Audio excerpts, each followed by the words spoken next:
Game Connect.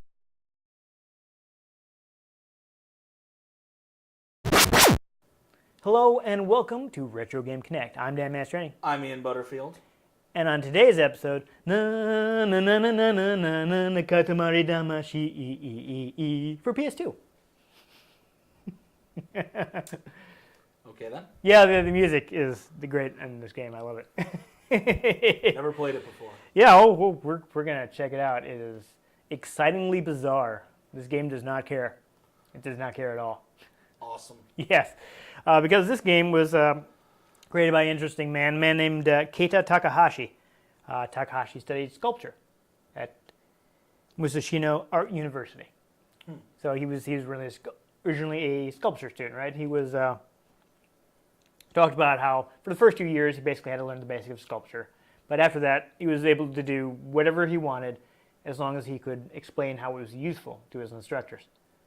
So he had a lot of trouble with that. He was thinking like, well, I mean, really, what does sculpture do for people? You know, you feel like realistic sculpture, you know, like if I sculpted a flower, wouldn't you rather have a real flower? He felt like with the abstract art, you got the creator was basically pleasing themselves and it didn't mean anything to anybody else.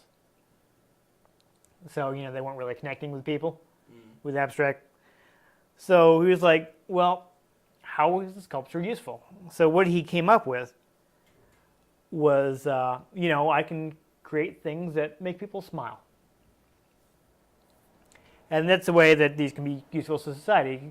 He kind of felt like, you know, if you could just make people a little happier, then maybe they'd be less likely to do things like, you know, getting into fights and starting wars. Yeah, exactly. So, you know, he just felt like it was a way he could make the world better by making people happier. And he did some crazy creative things, like he created a coffee table that turned into a robot. Okay. He created this like cover for a tissue box, right? That was a hippo. Now in Japanese, hippo is kaba, and Japanese also doesn't have like a V sound. So if you were to render the word cover in Japanese, you'd have to say it like kaba. So it was a kaba kaba. Ah. Yeah. I see. Yeah, so in a goofy little pun, you know, he made like this goat-shaped flower planter that if you put in too much water, it would the extra water would drain through the goat's udder. Just, you know, just goofy things like that. And you know, after he got out of school, he's like, okay, you know, what can I do that's practical? And he says, look, he got the idea. He's like, well, video games are basically selling the idea of making people happy. Right? You know, video games are supposed to be fun. People put a smile on people's faces. This seems like a good industry for me. So he got into video games. Though, spoilers, he just wasn't super happy with the results. But he tried it out. He felt like games were something. This is interesting. He gave a talk at Game Developers Conference one year. He was talking about how he felt like games were ultimately unnecessary. Right? You don't need video games. If there was no such thing as video games, you know, nobody would really be worse off, except maybe people who make video games for a living. Yeah. I mean, it's not like there aren't any other forms of entertainment.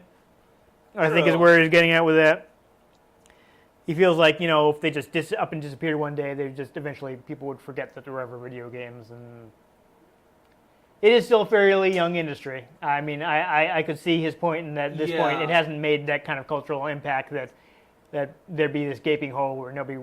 I mean, at this point, it is a large part of culture now. Yeah, I don't think that's going to be true much longer. Yeah. What he said, I mean, it's going to get to the point where people would be like, "Man, remember video games?" They're starting to broadcast competitive video game tournaments on ESPN. Yes, ESPN is showed Evo Yeah. 2016. Yeah. They showed the finals, which is crazy. So like, it's kind of making a mark. That's kind of insane. I can't believe I'm living in a world where I can turn on ESPN and see people playing Street Fighter V. But he felt like, you know, because they're not something that you need to live, you know, they have to they have to like really be stimulating, very exciting to people, to give them like a reason to exist. Mm. He felt like they kind of have to, feel like punk or rock music, where it just really gets you amped up and very excited. Yeah. But he didn't feel like it's something you have to do with violence. Another point he's talked about how he doesn't necessarily feel like violence shouldn't ever be in games. He's not somebody that's like, oh, we don't need violence in games. He's like, he understands that it's something that's really easy to convey. And of course, violence is like a part of human history. So it's not like video games are inventing violence. No, it's just something that, people understand. It's easy to understand. Shoot this guy. Yeah. That's a really simple concept to get across to your player. So he can see why games are violent, even if that's not really what he wants to do.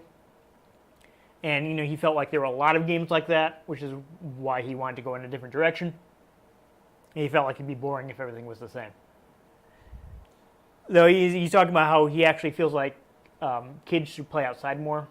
Well, it's, like when you're a little kid, it's okay to be, I'm going to go outside and play, right? If you're on your lunch break and you tell your boss, hey, I'm going to go outside and play, they're going to be like, what? Yeah. So he feels like it's a good thing for kids to take advantage of the fact that there is considered perfectly socially acceptable for them to run around outside, and games make more sense for adults who can't really do that. I can see that. Yeah, so interesting about him is, of course, Namco was his first employer in the video game industry. He actually failed his initial interview. Oh. But one of the design supervisors, I guess, felt like, this guy's got the potential, and they overrode that and said, no, we should hire this guy. I think he's got potential. I think he can be good for us. So he ended up getting hired. He worked on like several projects that weren't actually completed. At which point he was getting kind of like, oh, like, what am I doing here? He's having a lot of trouble finding stuff that he was interested in working on. Eventually someone just suggested, like, why didn't you just start your own project? So he did.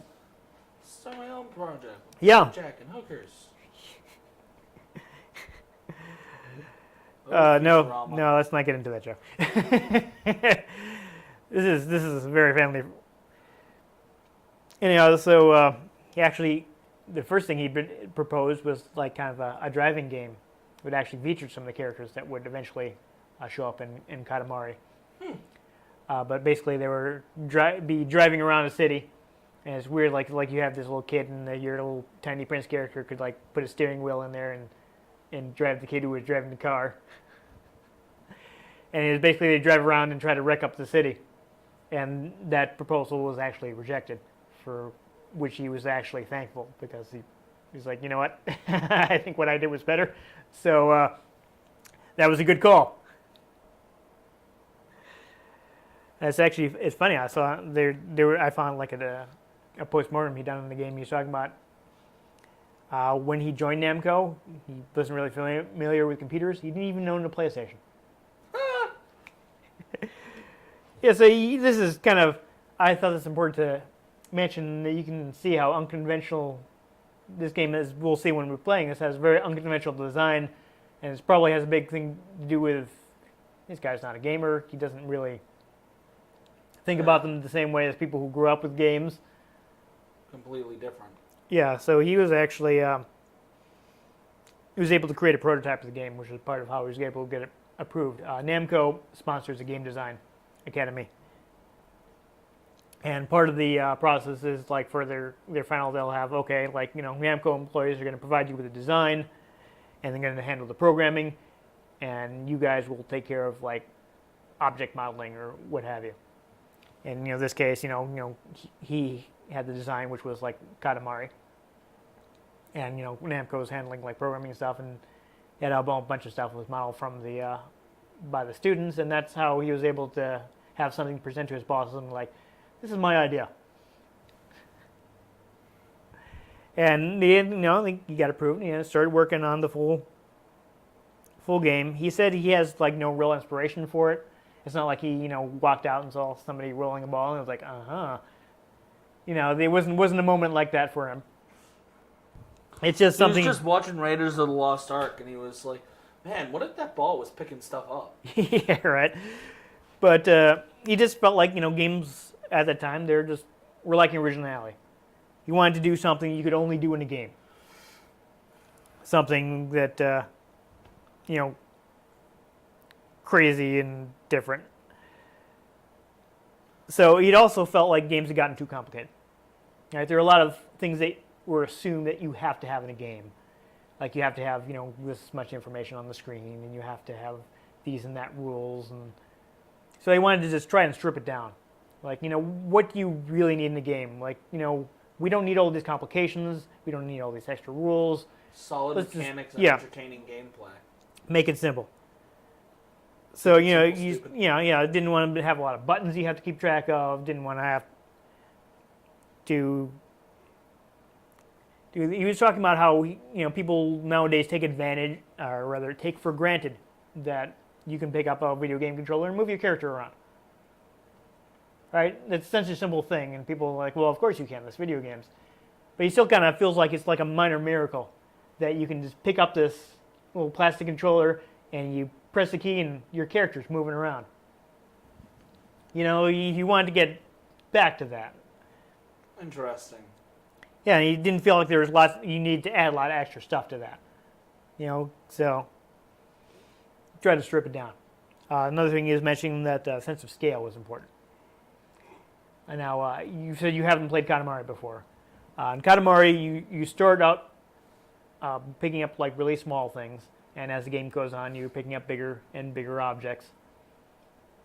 So I felt the sense of scale was important. He wanted to create levels where you can kind of see how you're progressing in the size of things that you're picking up. Interesting. Yeah, so I mean, he tried to think of what would be good as much as possible, but it got to a point where basically they just had to put stuff in the game and see what worked. Also, speaking of things he didn't want to put in to complicate the game, he decided not to include any power-ups. Interesting. Yeah, he felt like, he wanted to come up with a game that was still fun, even without, again, complications to the design. And so he was happy to see that, he'd made Katamari without any sort of power-ups, and it was still fun to play. Like, it's like, what? People assume that we need this, but we don't really. Nifty. Yeah, other than that, he had also considered having specific level objectives, like maybe you have to roll up a specific thing or a certain amount of things. Like, he felt like they would overshadow just the feeling of making a bigger clump of things. So he decided not to do that. Though actually they did do some stages like that in the sequel, which is the only one he worked on. But we'll get to that a little later. Other than that, he was talking about creating the feeling of rolling with subtle effects like the sound of picking up certain objects. They'd have different sounds, things like the controller vibration. They kind of express that feeling. There's actually a little detail. If you is actually like a combo system. If you pick up a certain amount of objects in a short time, you'll get little effects in the lower right corner of the screen where it shows you what you picked up. Like there'll be like little fireworks or confetti or little twinkling stars there to kind of show you're on a roll, as it were. Yeah. So other than that, another great topic to talk about is the music, because this game has like really unique score.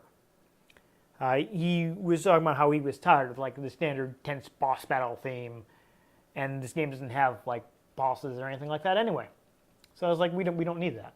Why are we doing that? That's not our game. And because they didn't use that standard format, he felt like they were able to create a soundtrack that was original to this game. It was actually included some remarks from the sound director Yu Miyake, who was saying that basically Takahashi just let him do whatever. He's like most directors would not be like, yeah, just go. But just do it. That's how Takahashi is not the same as other directors. He's just like, make something up. Yeah, he was like, do it. I trust you. Do what you want. So he tried to create music that would appeal to everyone. He was in that, tried a bunch of different methods for directing and creating tunes to try to, get a broad appeal. And going back to how I started the episode with the Katamari thing, and the game has it's a snippet of the opening, right? When you're on the tile screen, there's a little bit of humming. I'll hear this when we start playing. That's actually because Miyake tends to compose by, he'll have a tune in his head and he'll record himself humming to just get it down. Mm-hmm. And just kind of as a joke, he put it in while they were still developing the game, just as a placeholder for the tile screen music. And it got to the point where people were like, well, actually, that's pretty good. So they left it in. Wow. Yeah. I love how many times placeholders end up sticking around. Yeah. Kirby. Sometimes it's good and sometimes it's bad. Yeah. I mean, it worked out with Kirby. It worked out with the humming, which actually fits pretty well with the atmosphere in the game, I think. The thing they decided to do is, I guess, collaborating with outside artists was popular at the time. So they're like, okay, we'll get some people. What they decided to do is get some somewhat well-known people. I'm not familiar with most of them, but I'm also not Japanese. If I was living in Japan, I get the feeling I would have heard of more of them. But they did actually decide to get 10 different vocalists because they want to have a wide group, people that would be familiar to different age ranges. Mm. So an interesting thing they did, instead of coming up with music first and then assigning vocalists to it, and first they found the vocalists they wanted, and then they were like, okay, let's write music that fits their vocals. Yeah, that makes the best use of these people. Interesting. Yeah, so he was thinking very carefully about all the aspects of the soundtrack, vocals, lyrics, and working different styles just to try to create music that people would remember. Actually, before we move on from music, I did have a quick tidbit. One person that I had heard of, who did one of the songs, he actually does the main theme. His name is Masayuki Tanaka. Masayuki Tanaka used to be in a band called Crystal King, which in the 80s sung the theme song for Fist of the North Star, which is this gritty post-apocalyptic violent series. So I just found it amusing that he went from doing the theme song for that to doing the theme song for Katamari. Interesting. Yeah, it's just fun. If people are familiar with Fist of the North Star, it's the You Were Shocked song. Which that's not actually the name, but that's the lyric that they repeat over and over that people are most likely to be familiar with. Yeah, Ian doesn't know it. He doesn't watch anime, but if you do, you're probably like, oh yeah, I know that song. Yeah, so that's I thought that was fun. And, other than that, back to the design of the game, Takahashi did want, in the game, if you hit things that are too big, you can lose some stuff that's on your Katamari. He did originally want it to be possible to just get all kinds of stuff knocked off and get, knocked back almost to square one. But for technical reasons, they weren't able to do that. Basically, one of the things that they do to optimize the game is when you get a certain amount of objects, the older objects are just basically deleted from memory so as to not tax the hardware too much. The game basically only remembers the stuff that's on the outer shell of your Katamari. Yeah. So, I mean, they wouldn't really have had a good way to bring those objects back out. So they're like, that's probably not going to be possible. Also interesting about the game is that regular objects can actually affect how the Katamari rolls. Like if you pick up, while you're still small enough, if you pick up a pencil, the pencil will stick out and it'll kind of make the thing bump along a little. So he thought that it made it feel more real to have that, kind of affecting how it rolls. At one point, the game has like a time limit on most of the levels. At one point, he wanted to that's another thing he wanted to discard, but early on he couldn't figure out a way to keep things fun without having the time limit. I guess there probably wouldn't be much challenge, Yeah, you have to have something to go against. If you can just sit there and go as long as you like, wouldn't be much. Also that, I do have a quote from Takahashi I did want to read. It's like, we had several goals when making Katamari. We wanted to make a game that would appeal to people who have become disillusioned with recent games and rekindle their passion. We wanted to do away with the current stereotype that has become the norm in the industry, where both the developers and the players have come to accept a set of arbitrary rules as standard, despite the fact that video games are still a very new media. Most importantly, we wanted people to have fun and enjoy the gameplay experience. So that was kind of his philosophy when making the game. After that, he'd felt like the game was complete. He'd done everything he needed to do. He had no intention of making a sequel, but Namco said, well, we're making a sequel. This game sold pretty well, especially considering what we spent on it. You can get on board or not. Pretty much. And he decided, like, well, okay, I guess I'd better get on board because I don't want to see what these guys are going to do without me. Right. But after that, he was done, and they went on without him. Did they George Lucas it? Well, technically Namco owned it from the start, so it's not like they had to buy it all from him. Yeah, but no, I mean, like, go away from get too much control and then go away from what everybody liked about it. The problem, I think, with a lot of later Katamari games is that they were not very different from the previous Katamari games. They just kind of kept recycling the same thing over and over again. There's not a lot of progress in the games. So, yeah, they're kind of homogenous, and they kind of wore out the unique new premise. Got stale. Yeah. So I think that's one of the problems. He actually ended up leaving Namco in 2010. That's why he talked about not really having enjoyed the video game industry. It's just, they want to, plow sequels and stuff, and it's like, no, I want to do new, interesting things. His last game for Namco, which is really unusual, very non-directed experience, was Nobi Nobi Boy on PlayStation 3. I would like to describe that. He actually intentionally designed that game to be difficult to describe. It is very strange. The goal of that game is basically just to stretch as far as you can. It's a very sandbox, make your own fun type of thing. Interesting. Yeah. It's very hard for me to describe because it's just so weird. I've owned the game, I played it, and even having played the game, I'm not sure I really understand it. Okay then. Yeah. So yeah, unfortunately, the series was kind of run into the ground by Namco without Takahashi. Last I checked, he was like doing indie games and things like that, and just kind of wherever he feels like. He's got. I mean, I tried looking at his company website. I think they're actually called Uvula. He actually married someone he worked with on Katamari. Interesting. Yeah, I don't know if that's where they met or if they'd already known each other and been dating and that's why they worked together or what. I don't know about it. All I know is that she's also a former Namco employee and that they are now married and they have a kid. Interesting. But they run this little indie company called Uvula. I went to their official website, which now appears to just be a Tumblr.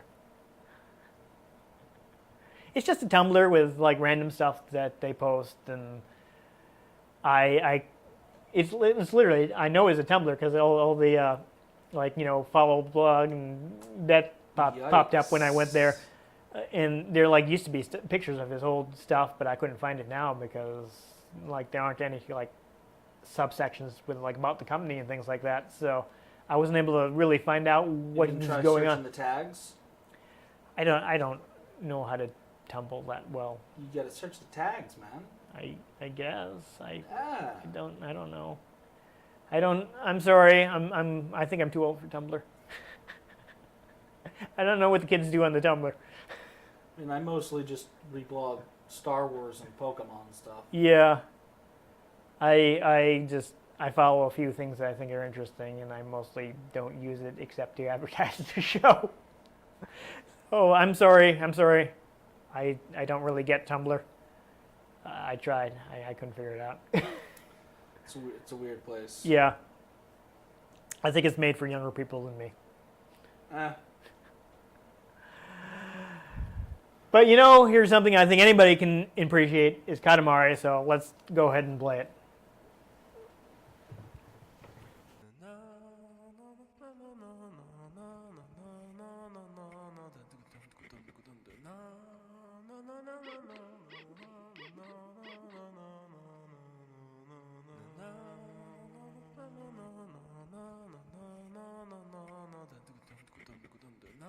The music's definitely interesting. Yeah. Should I start on your save? Go ahead. Yeah, that's fine. Because you can redo levels at any point, so. So this game is controlled entirely with the analog sticks. So basically, it's kind of like, since you're rolling a ball, you use both sticks together. Like if you press both up, you go straight forward. So since I've got the leftmost save, it's both sticks left to go left, and then both sticks up. I see. Yes. Yeah, you just rolled up the NA and Namco. Here we get the opening sequence. This is amazing. As I mentioned, this game does not care. It's crazy. So that is the king of all cosmos. The story of this game is that the king got drunk once night and destroyed all the stars in the sky. So you are his son, the prince, and you have to roll up objects which will be sent into the sky to replace the stars. This game does not care. It's insane. See, you're that little green guy. Yeah. This game's like an acid trip. It's nuts.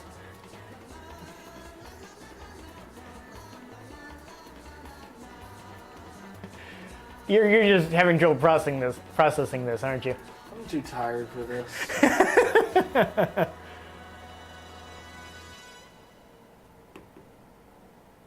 Yeah, this is like a full 10-minute version of that song that I have. Yeah, so obviously those characters are Katamari, Damacy. Katamari is like a clump. Damacy is like soul, so something like Clump of Souls. Though even that's where I'm looking for. Takahashi is like, you know what? That doesn't really make sense. So what am I doing? All right, so I think to go to a stage, you want to use the triggers. Because right now you're on the main menu. So there we go, now you can pick a stage. Earth. You are on Earth. We'll see if we can find an early stage. That's a special stage, so make a star 1, see if you can find it. I think that's in Japan. No, it's not. It's in America. No, I mean make a star 1 is in Japan, is what I'm saying. So over here? Down a little. There it is. So this is the first stage. So go ahead and do that one. It'll be nice and simple. Okay. And now the king is giving you your. Sawadi crown. Yeah. Thailand. Yeah. Yeah. The king is kind of crazy. Okay.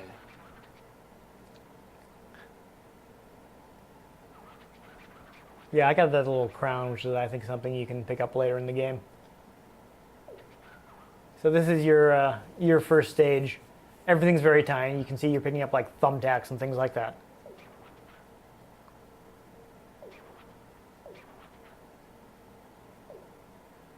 So just go ahead and roll forward and pick things up. So yeah, you push both sticks forward, you go roll forward. You probably can't pick up that snail just yet. Oh. We steer away from the mouse. Yeah, the mouse is too big for you right now, as is that battery. But pick up those buttons and the little shogi pieces and the pins and such. So you can see, ooh, you got hit from behind, lost some stuff. If, for instance, you turn the sticks in opposite directions, you'll turn on the ground, so up and down. You just kind of stop. Up and down, I mean. Yeah. You'll rotate around. There is, let me look up the button for you, there is a way to quickly switch your position. Chocolate! Yeah, you get some chocolate. So you can roll sideways by hitting both directions. So again, it's a little slow. Looks like they got a video game system there. That's fun. It's some kind of mutant Famicom, I think. I mean, if you're going too fast, obviously you press both sticks in the opposite direction.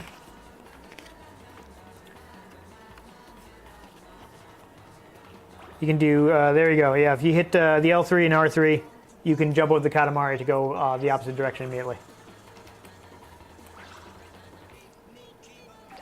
You also have, if you hit the R1 button, you get a jump, so you can get an overhead look and kind of try to plan your route a little.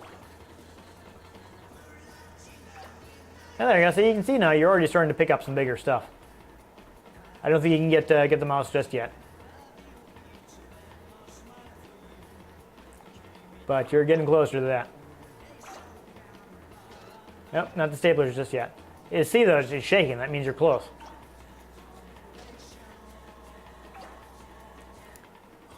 Now, like, this is something that's gonna... Uh-oh, uh-oh. Got 1 minute left. Here's some other small stuff. You might be able to pick up those cookies now. Yes. So now you moved up to a larger size. You can pick up bigger stuff than you could before. Like, I think that stack you might be able to... Oh, never mind, there's that stack over in the corner. You can pick up some nail polish. You'll see it actually shows you what... you've been collecting a lot of stuff, so you got the stars and little birds flying out. Uh-oh, down to 30 seconds. You're almost there, though.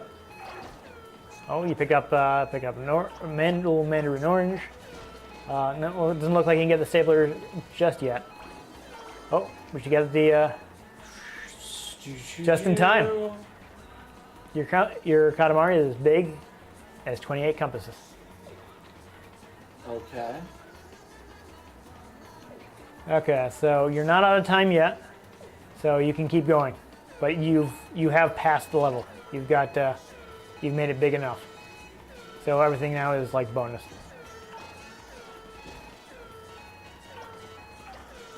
Like, I think you can pick up that stack right there in front of you. Yeah, so you just picked up a bunch of cookies.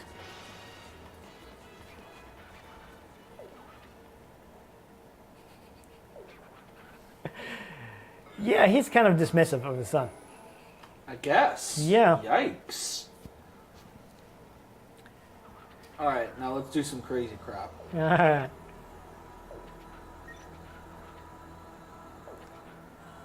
So you collected a lot of snacks. I'll go ahead and do Stardust because I don't think it's bigger than the one I already have. With Create a Star, you want it to be bigger than the one that was done previously. Wonderful.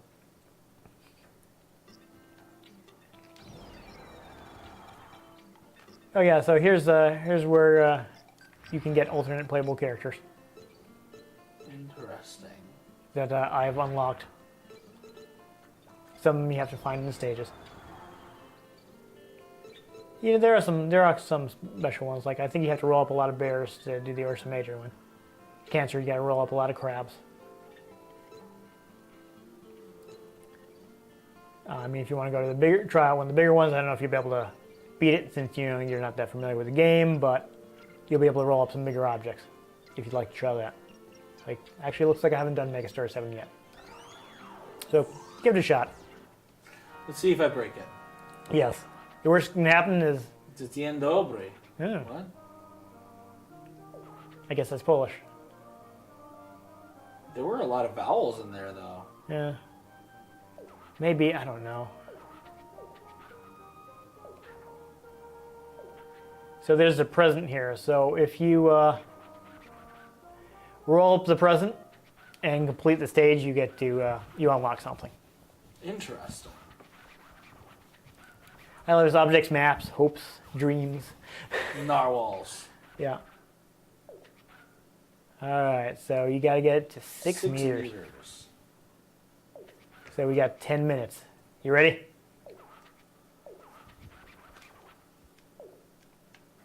Yeah, there's definitely some memorization. La? Oh, yeah, because you're picking up... Nah. No. There you go, because you're picking up a bunch of bananas. Because people are just leaving bananas around. Clearly, I mean, don't these people pick up after themselves? Can you pick up pineapples yet? No. Nope. Nope. Whoa, yeah, don't hit the cow. No. Don't have a cow, man. You still pick up bananas, though. Yeah, so basically, as you learn these levels, you learn better lines to get more stuff faster. You can see your balls rolling a little unevenly because you picked up stuff like those axes. I don't think you'll be able to get those flowers yet. What happens if I go in the water? I'm not sure. It's been a while. I continue to roll. Yes. It's fine. It's totally fine. Alright, so you're not quite... He's making a comment on all the bananas you're picking up. That's funny. Hey, they're getting your size, though. Alright, can you... Oh, no, you can't quite pick up those cakes yet. You need a little more. You can pick up the straw hats. Oh, you're a bigger size now. You should be able to grab those pineapples. Some ramen. I think that penguin is probably too large, though. The people definitely are. I think this is a stage where you will eventually be able to roll up the people. Yes. Screw the people. It is hilarious. When you're just big enough to pick them up, they will run away from you. They'll be like, ah! Dun, dun, dun, dun, dun. Oh, yeah, watch out for the kid. There's a traditional Japanese game where basically they smash watermelons with a bat on the beach. Okay. So that's what was going on there with the kid with the blindfold. He's looking to... can't pick it up just yet. You should be able to get that beach ball. There you go. Oh, you might be able to get those jumping fish. But how? You just have to Believe. get into their way. Yes.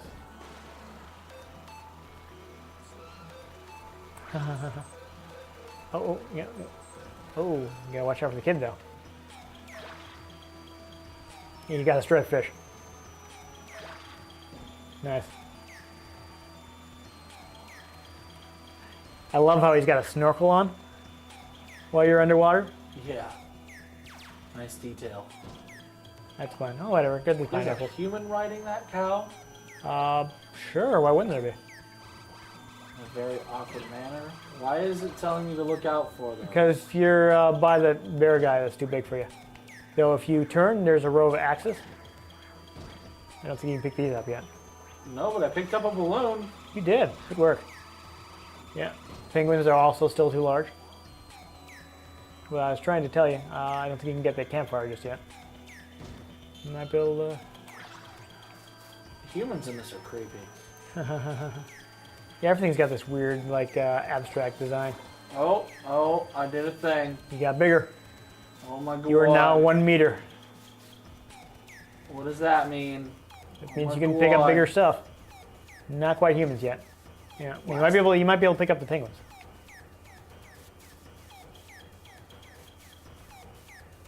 You definitely don't want to hit that car. No. Get back. A Daruma? Yes, that is. That's Like Darumaka? The Pokemon? possibly that may be a reference to Dharma. No, can't get penguins yet. But you should be able to get those little life preservers that you can roll up. Yeah, the pool rings. There are a bunch of those over there that you should now be able to pick up. See that row of axes too? You can pick those up. Oh my. You might also be able to get the lily pads.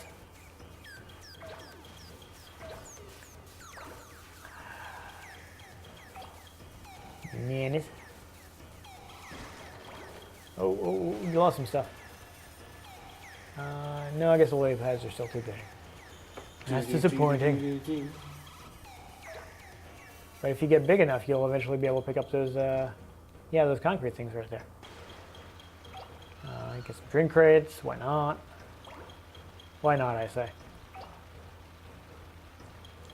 But you do definitely. I think you're faster if you're rolling head on. So try not to do too much sideways movement. Oh, Oh. what's up here? Definitely much more stuff though. If you can find a. Do the aerial view. See if you can find a. Oh, there it is. There's a ramp. Oh. Oh, how do you get up there? Looks like you can't. I don't know how to get up there from here.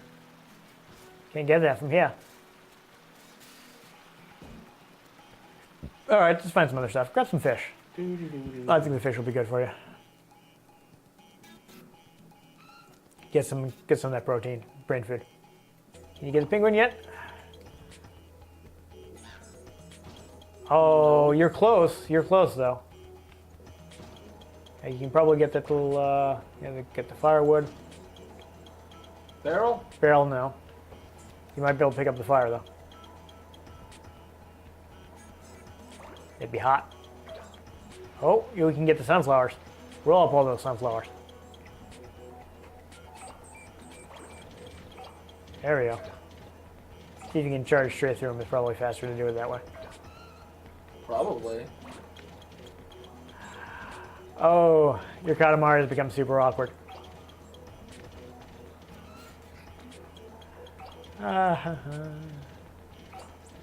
Get yourself 99 lift balloons. You might be able to go up the stairs now. Oh, you can't get in there. That's a shame. Shame, shame, shame. Yep. Over though, you can pick up some pool floats. Can you get the penguins yet? Want those penguins. Oh, you said the kid flying. Oh, I leveled up. If you said the kid flying, that means you might be able to pick him up. I can't pick up a bike yet. Nope, not yet. But you got some fish. You seems to be a merman. Why not? Oh, I you picked got up a kid. You got the inner tube kid. Very nice. You might be able to get the. Well, he is running. I think that means you can catch him. So you can also get those. You've got to be able to get the penguins now. I don't know what the penguins are just doing, just hanging out there, but you got them. I think the cow is probably still too big for you, though. As is the bear. And you get lots of penguins, though. Straw hats. Yeah, that guy's not quite.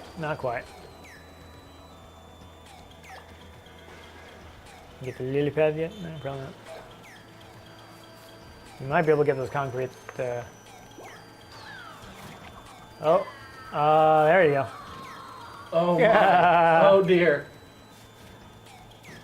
Oh, but you can't pick up that huge watermelon. You got the barrel though. Pool ring. See, if you see out in the water, there was a guy with a bunch of things circling around him. All right, you knocked him flying. He's big enough that you have to go and pick him up afterwards. You can't pick him up with one. Yeah, get those whatever that is. Children. The children circling around the. Oh, actually has a name. That's hilarious. He specifically picked up that little kid. Yeah, that's good. There he is. Inner tube kids. Oh, geez, you're down 29 seconds. I don't think we're going to make it, but No. get as many things as you can. Yeah, I don't think you can get the sumo.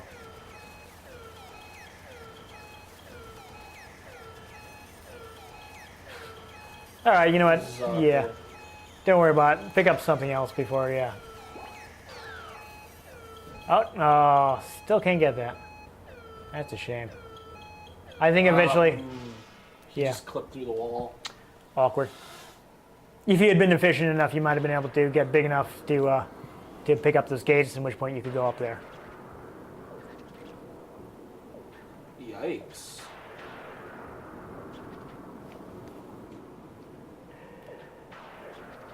Dude. Yeah. Yikes. Yeah. Relax. I have concerns about the prince's father.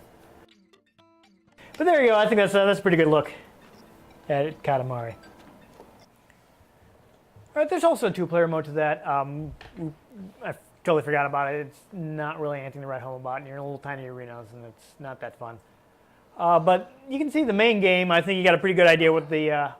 It's an interesting game. It is. It's something to space out to. Yeah, it does not care about how bizarre it is. Yeah.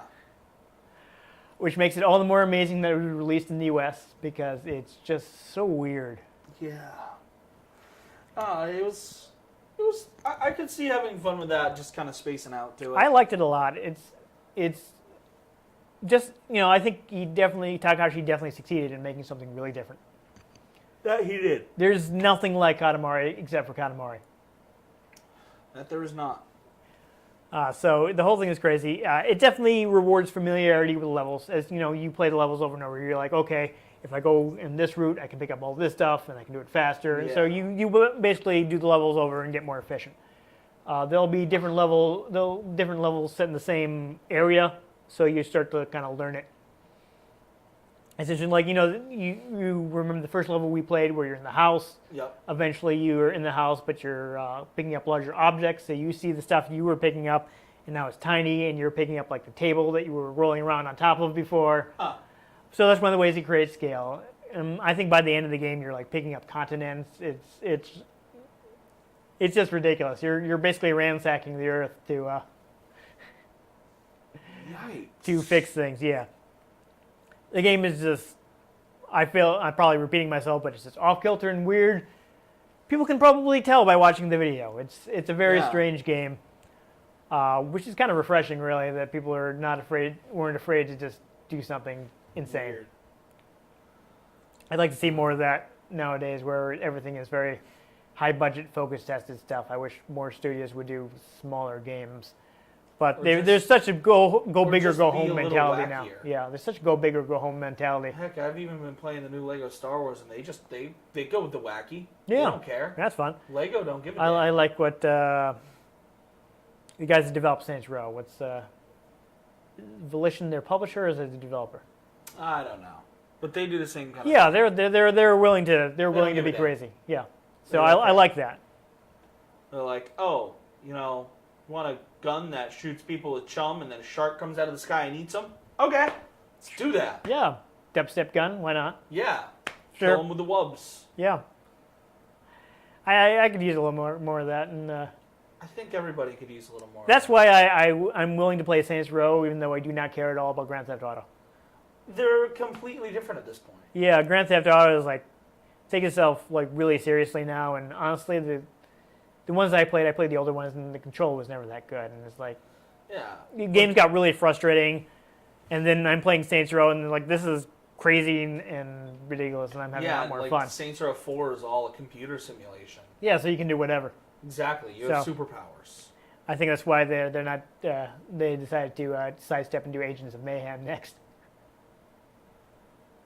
Because it's like, okay, well, how do we follow on from this? Yeah.